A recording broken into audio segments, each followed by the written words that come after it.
So Eric Weinstein is apparently the only member of the intellectual dark web other than Sam Harris who hasn't gotten MAGA brainworms. And I appreciate the fact that I think this was the day of or the day before the election, he said that he's not going to vote for Trump or Kamala, which I appreciate because he hasn't, like I said, he hasn't gone all like fucking slobbering all over Trump's dusty nutsack all day long, just like Joe Rogan and Brett Weinstein and Jordan Peterson and all the rest of them. So let's go to this interview here. Well, this week, Dr. Eric Weinstein, the mathematician many credit with founding the intellectual dark web, wrote a despairing post on X that summed up his feelings on America's big decision day. It read, "I'm failing this election. I tried, but I simply failed. I cannot work within these concepts. My world, my country, my America is not on the ballot." Well, that post has been viewed over 7 million times already, with many... Yeah, I wouldn't have voted for either of them either. Echoing his lament. But many commentators have accused Dr. Weinstein of sitting on the fence, of squandering his significant influence at a critical moment for the country. And he joins me now. Eric, great to have you back on Uncensored. You decided in the end to say what you said. You saw the extraordinary reaction to that, good, bad, and ugly. A lot of people saying you've been a bit cowardly here. What do you say to them? Well, I find that somewhat funny. Maybe he just actually has principles, even though he's like a phenomenally egotistical douche with delusions of grandeur sometimes. Because standing up to one political party alone is bad enough. Standing up to two just makes things worse. In general, to me, cowards lead mobs. They incite mobs, and they fight from within mobs, particularly behind the veil of anonymity.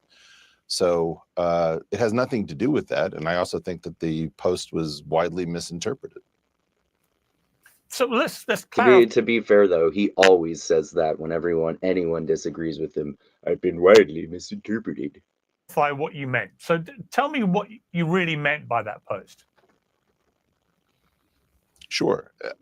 Imagine that you have two restaurants and that both of them are failing the health grade. He's about to clarify his analogy, he's about to clarify his point with a poop analogy. One of them may be failing the health grade by much more than the other because it has problems with fecal matter in the food, let's say. You may say, I can tolerate the risk of going to the one that's less dangerous, but you can't recommend the restaurants to somebody else because, quite frankly, they're both super dangerous. Now, in my opinion... So in this analogy, both Trump and Kamala are restaurants that have problems with shit in their food. Democratic Party has become something completely ununderstandable, unrecognizable, and its leadership appears, in my mind, to be evil. And that is my party. The Republican Party is far more... I don't know about evil, but definitely awful. Chaotic. But both parties have chosen a strategy where instead of courting common sense people, somewhat in the middle, to be evil. And that is my party.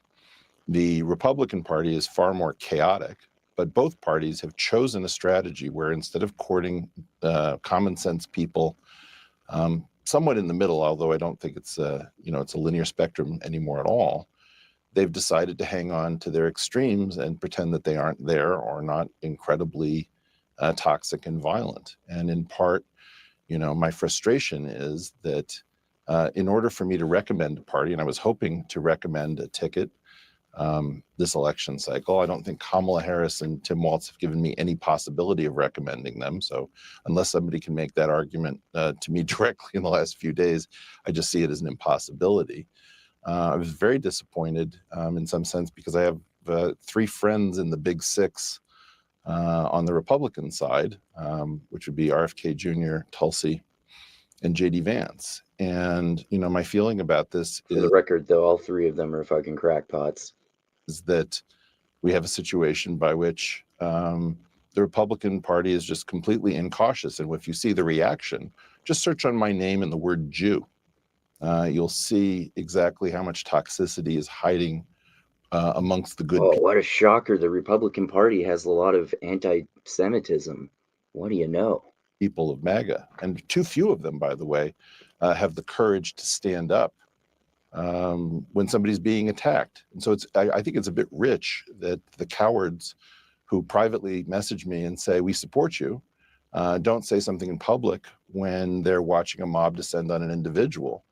And quite honestly, I wasn't hoping to take on MAGA, but this is the persecution complex that is popular among all gurus, particularly the king of the gurus, Eric Weinstein.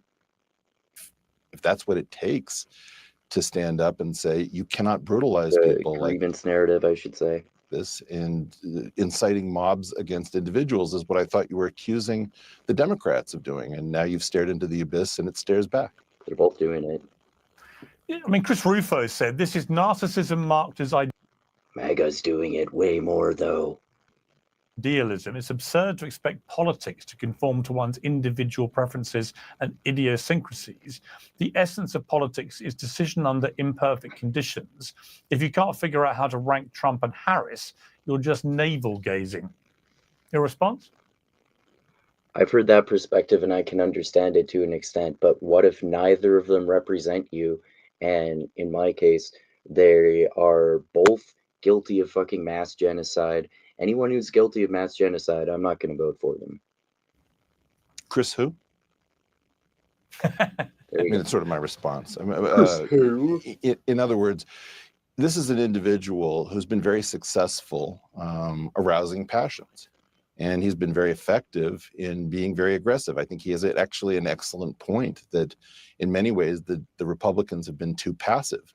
And so in order to compensate for that flaccid aspect of Republicans rolling over in the past, he's decided to go red meat. As to whether it's narcissism or navel-gazing or cowardice or fence-sitting or any of the other epithets, I was hoping he would dig a little bit deeper into his thesaurus, but it's offensive, and I'm just not going to get particularly exercised. People have heard me ad nauseum about the problems with the Democratic Party. I mean, like, jokes aside, I understand not wanting to fucking vote for Trump or Republicans if you have MAGA people, like, making fucking anti-Semitic jokes about you or just saying anti-Semitic slurs about you all day fucking long on Twitter.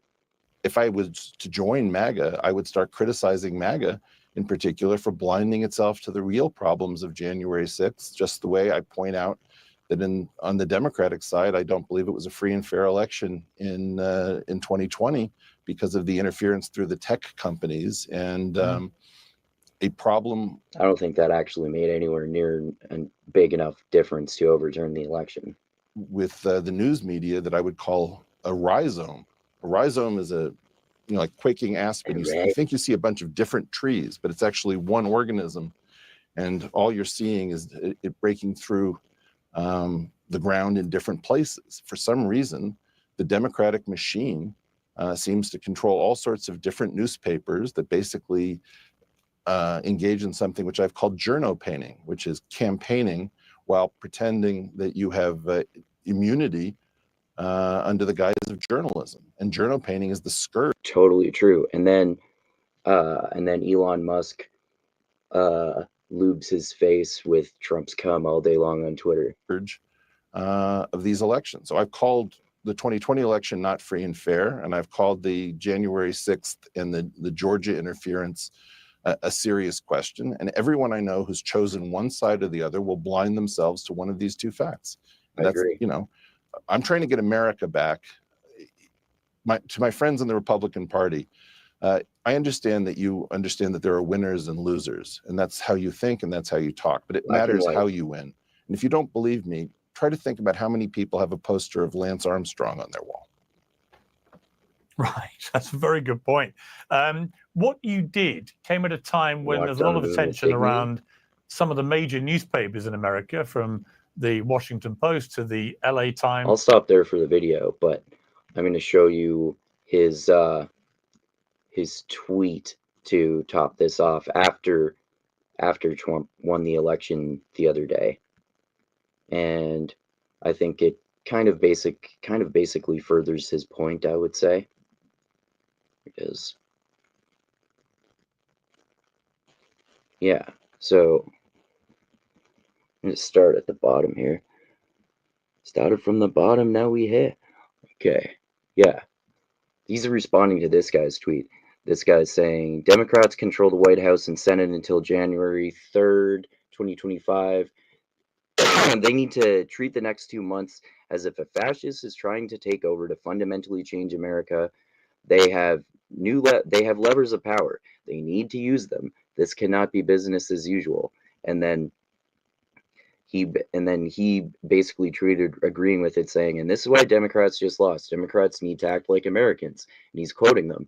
Congratulations to the winners at Real Donald Trump and at JD Vance MAGA. We look forward to working with you to heal our great nation after a hard fought, brutal, and divisive campaign. God bless America. Yeah, good fucking point, I'd say. So yeah, MAGA sucks, Trump sucks, Kamala sucks, and the Democrats suck, and all of the Democrats failed the lefties by, in my opinion, not being just as fucking bombastic as Trump is and trying to beat him at his own game. But I'm not a fucking political analyst. Anyway, yeah, Eric Weinstein has not let his brain get broken by MAGA brainworms. Good for Eric Weinstein.